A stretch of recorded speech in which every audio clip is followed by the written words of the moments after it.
One of the characteristics of Hebrew poetry, the primary characteristic that interests us and that shines through any translation, is its parallelism.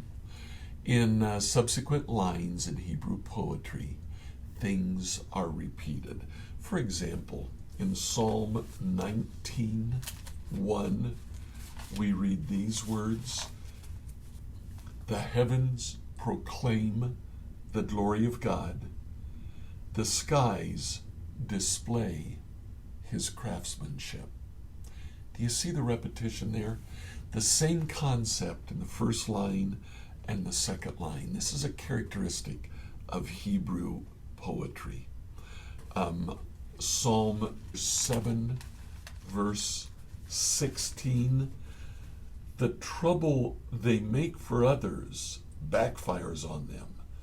The violence they plan falls on their own heads." A clear repetition. This is called synonymous parallelism. Parallelism can occur in other forms as well. There is incomplete parallelism, where something is repeated but not absolutely everything. Psalm 103, verse 8, "The Lord is compassionate and merciful, slow to get angry, filled with unfailing love." It doesn't repeat the word "the Lord is." And sometimes between the two lines, things are simply inverted. That is inverted synonymous parallelism. For example, in Psalm 20, verse 4, "May he grant your heart's desires and make all your plans succeed." So he inverts the order there. Another type of parallelism is synthetic parallelism.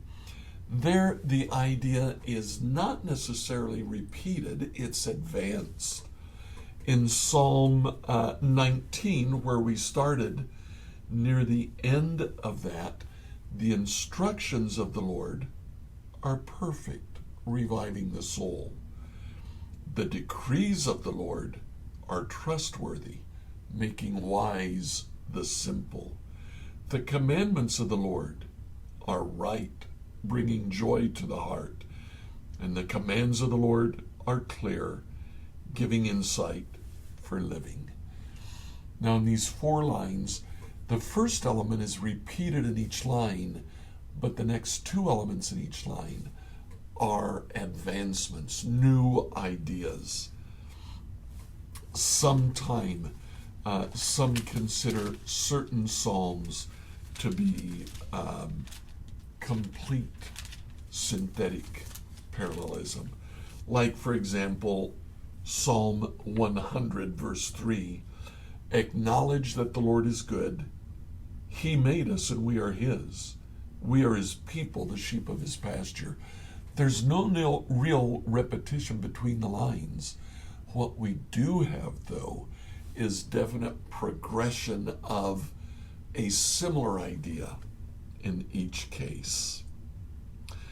And then finally, we can have antithetic parallelism, where a statement is made and then the opposite statement is made. We find this, for example, in Psalm 37, verse 9, "For the wicked will be destroyed, but those who trust in the Lord will possess the land." The opposite is stated. Typically, the word "but" is used at the beginning. Not always, though. For example, in Psalm 90 and verse 6,